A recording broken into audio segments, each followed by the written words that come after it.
Eh, Baik, eh, kali ini saya akan memaparkan PMK 58 tahun 2022. Ini merupakan salah satu turunan dari 14 PMK yang diterbitkan akhir Mei 2022 dan mulai berlaku Mei tahun 2022, di mana PMK 58 ini mengatur tentang penunjukan pihak lain sebagai pemungut pajak dan bagaimana tata cara pemungutannya, tata cara pelaporannya, dan apa yang dimaksud dan menjadi kriteria dari pihak lain sebagaimana diatur di PMK 58 ini.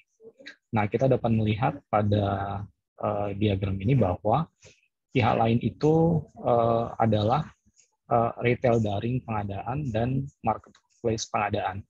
Nah, secara otomatis retail daring dan marketplace pengadaan sepanjang mereka melakukan penjualan melalui retail daring, maka otomatis marketplace-nya ditunjuk sebagai pihak lain dan otomatis ditunjuk sebagai pemungut. Nah, bagaimana kewajiban pengukuran PKP-nya? Maka pihak lain dan rekanan yang mendaftarkan diri itu wajib ber-NPWP dan dikukuhkan sebagai PKP, termasuk rekanan yang memiliki kriteria pengusaha kecil. Jadi artinya, walaupun omset dari merchant yang melakukan penjualan di retail daring ini, omsetnya di bawah 4,8, tetapi karena PMK 58 ini menentukan bahwa pengusaha kecil tadi harus dikukuhkan sebagai PKP, maka retail daring dan juga merchant tadi haruslah dikukuhkan sebagai PKP. Nah, kewajiban pemungutan, penyetoran, laporannya dilakukan oleh pihak lain, di mana pihak lain itu melakukan pemungutan, melakukan penyetoran, dan melakukan pelaporan PPh Pasal 22, PPN, atau PPNBN yang telah dipungut. Nah, besarannya untuk PPh Pasal 22 ditetapkan sebesar 0,5%, lalu untuk PPN-nya ditentukan sesuai dengan tarif yang berlaku. Begitu juga dengan PPNBN. Nah, lalu dokumen pemungutannya, dokumen tagihan itu dapat dipersamakan sebagai faktur pajak, sehingga penggunaannya sesuai dengan ketentuan sebagaimana diatur dalam Undang-Undang PPN. Nah, apa ya SPT yang digunakan? SPT yang digunakan adalah SPT masa unifikasi untuk PPh Pasal 22 dan 1107 put bagi pelaporan PPN untuk pihak lain.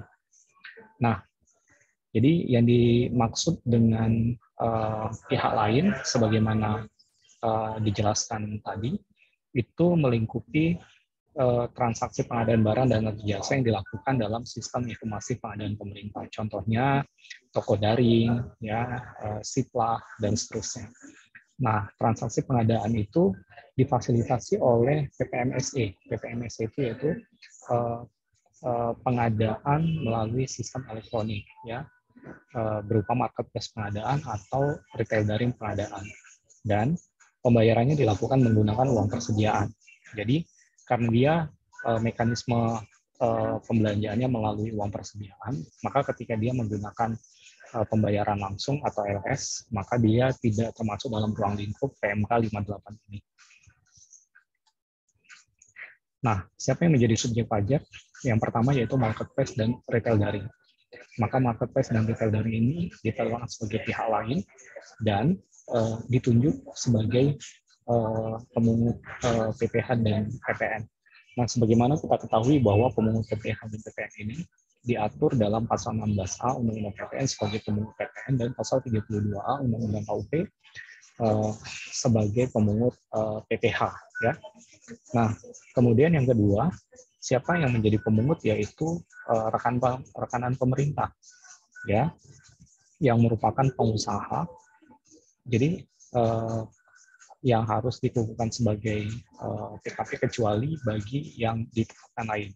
Jadi yang melakukan penyerahan barang dan atau jasa melalui sistem informasi pengadaan pemerintah, maka merchant yang terdapat pada marketplace dan retail daring ditetapkan juga sebagai pihak lain. Lalu instansi pemerintah yang juga merupakan user sistem pengadaan terdiri atas instansi pemerintah pusat, daerah, dan desa, ya, yang bertindak sebagai pembeli.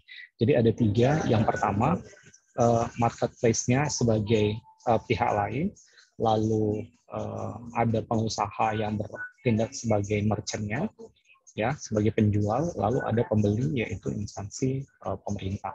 Nah, perlu diketahui bahwa PMK 58 ini mengatur hal yang sama ketentuannya antara pemerintah pusat, pemerintah daerah maupun pemerintah desa. Ya. Nah, apa yang menjadi objek pemungutan, bagaimana tarifnya, dan kapan saat penyetorannya? Nah, terhadap transaksi yang dilakukan oleh pihak lain, yang dilakukan melalui pihak lain, itu diatur ketentuannya bahwa pihak lain harus memungut PPN dan PPh pasal 22. PPN tarifnya berlaku umum mulai 1 April 2022 tarifnya sebesar 11%, dan ketika nanti paling lama 1 Januari 2025 maka tarifnya menjadi 12%. Nah, untuk tarif PPh pasal 22 yaitu 0,5%. Transaksi tersebut dapat berupa penyerahan barang, jasa, atau sewa harta melalui pihak lain. Ya, nah jadi PPh pasal 22 ini dapat dikreditkan sebagai kredit pajak bagi rekanan pemerintah dan merupakan bagian dari pelunasan PPN bersifat final. Ya, jadi apabila ada transaksi yang sifatnya final, yang seharusnya dia menggunakan kode PPh final, tetapi karena PMK 58 ini mengatur transaksi yang dilakukan melalui pihak lain harus dipotong PPh pasal 22, maka pemotongan PPh pasal 22 itu merupakan bagian dari pelunasan atas PPh final yang seharusnya. Begitu. Nah, pihak lain tidak melakukan pemungutan pajak terhadap apa? Nah, atas PPh pasal 22, pihak lain tadi tidak melakukan pemotongan terhadap pembayaran sebagaimana penyerahan jasa angkutan umum oleh rekanan wajib pajak orang pribadi dan pembayaran atas transaksi yang oleh rekanan pembayarannya melalui mekanisme LS. Bagaimana kita ketahui tadi dalam pengantar disebutkan bahwa PMK 58 ini mengatur transaksi yang hanya menggunakan UP, uang persediaan. Maka ketika mekanisme pembayarannya menggunakan mekanisme LS atau langsung, maka PMK ini tidak melingkupi transaksi itu tadi. Lalu PPN atas atau PPNBM atas penyerahan yang tidak dikenai PPN, ya, tidak dikenai PPN terhadap penyerahan jasa angkutan umum oleh orang pribadi, penyerahan barang atau jasa yang tidak dipungut PPN atau dibebaskan PPN-nya, dan penyerahan barang atau jasa yang dilakukan oleh rekanan yang pembayarannya dilakukan melalui mekanisme pembayaran langsung.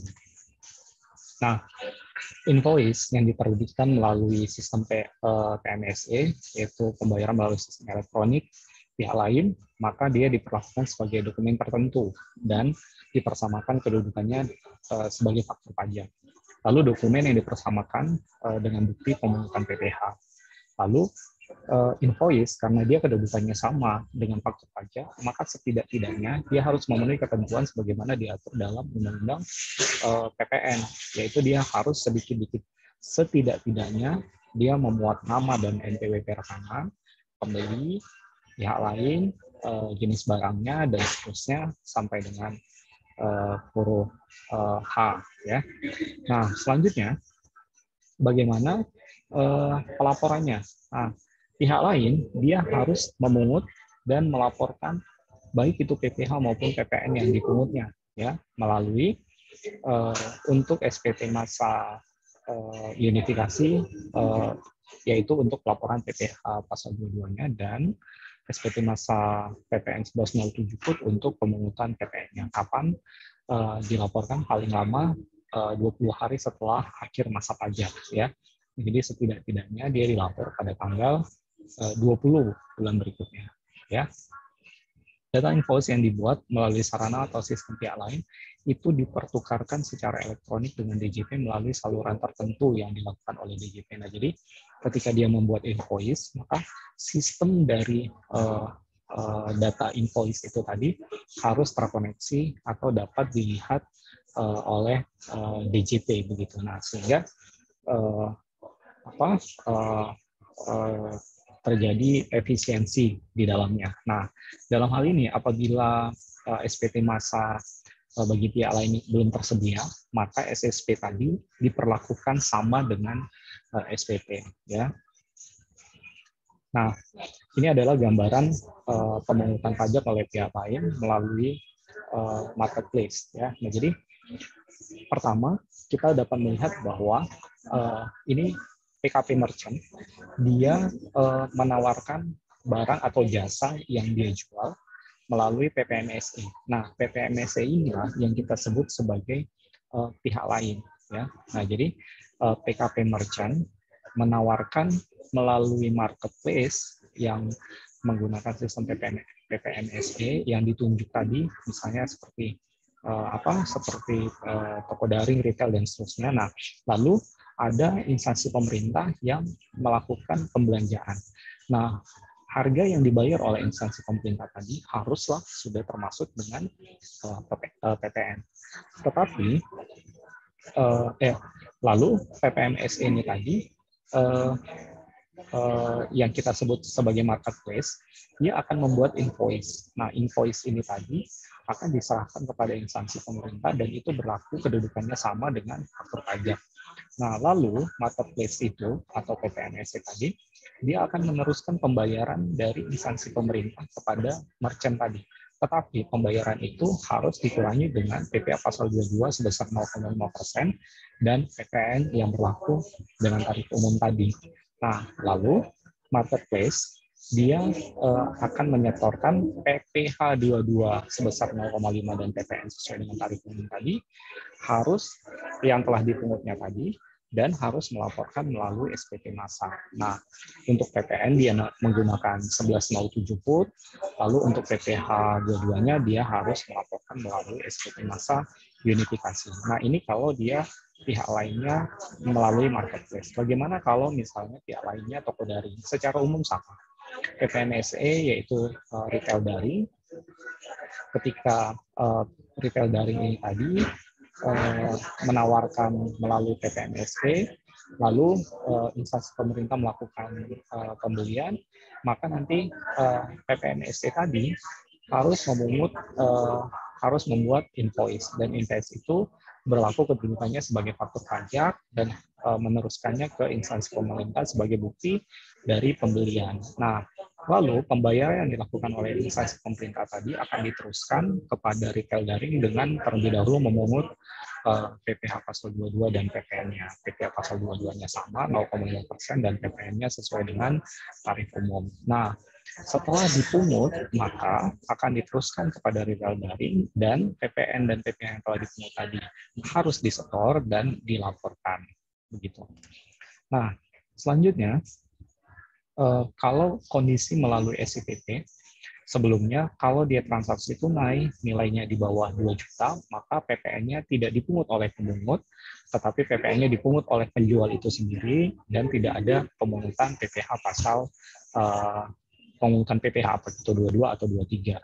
Nah, tetapi kalau transaksinya di atas 2 juta, maka haruslah dipungut oleh instansi pemerintah. Nah, jadi yang bertindak sebagai pemungut dalam kondisi existing ini yaitu instansi pemerintah ya. Lalu kalau transaksi kartu kredit tidak ada pemungutan PPN maupun PPh. Nah, tetapi sesuai dengan pengatur PMK 58 ini kalau transaksinya melalui pihak lain, maka pihak lain tadilah yang bertindak sebagai pemungutnya. Nah, contohnya begini. Pada tanggal 10 Juni, Satker A melakukan belanja laptop kepada PT X, ya PT XX. Bukan wajib pajak melakukan peredaran bruto aksinya menggunakan tarif umum ya di marketplace Z yang tergabung dalam sistem informasi pengadaan totalnya 5 juta. Maka marketplace Z dia harus mengungut PPh pasal 22 berapa sebesar 0,5% ya.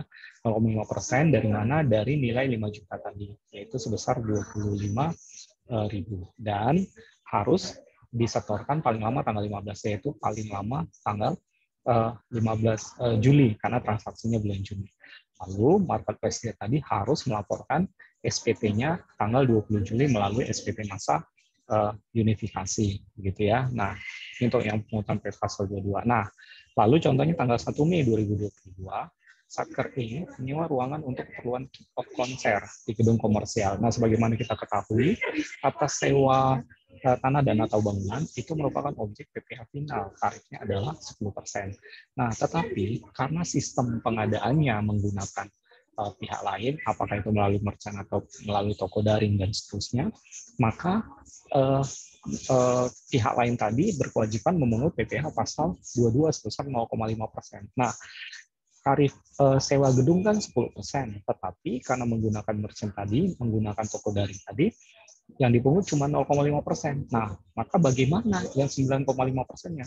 Maka yang 9,5%-nya otomatis akan dibayar sendiri oleh si pemilik gedung, ya, yaitu Menara Y, ya. Jadi kesimpulannya, marketplace K memungut PPh pasal 22 sebesar 0,5%, yaitu 0,5% dari 70.150.000 disetor paling lama 15 Juni, lalu melaporkannya paling lama tanggal 20 Juni melalui SPP Master Unifikasi. Nah, karena masih ada kekurangannya, maka harus dibayar sendiri oleh PTNM, ya, sebagai pemilik gedung, dan harus dilaporkan paling lama harus disetor paling lama 15 Juni dan dilaporkan paling lama 20 Juni. Begitu. Jadi yang 0,5% itu merupakan bagian pembayaran dari PPh final gitu. Tetapi yang disetor 9,5%-nya harus disetor sendiri oleh si pemilik gedung gitu. Nah, demikian pemaparan mengenai PMK 58, semoga bermanfaat dan terima kasih.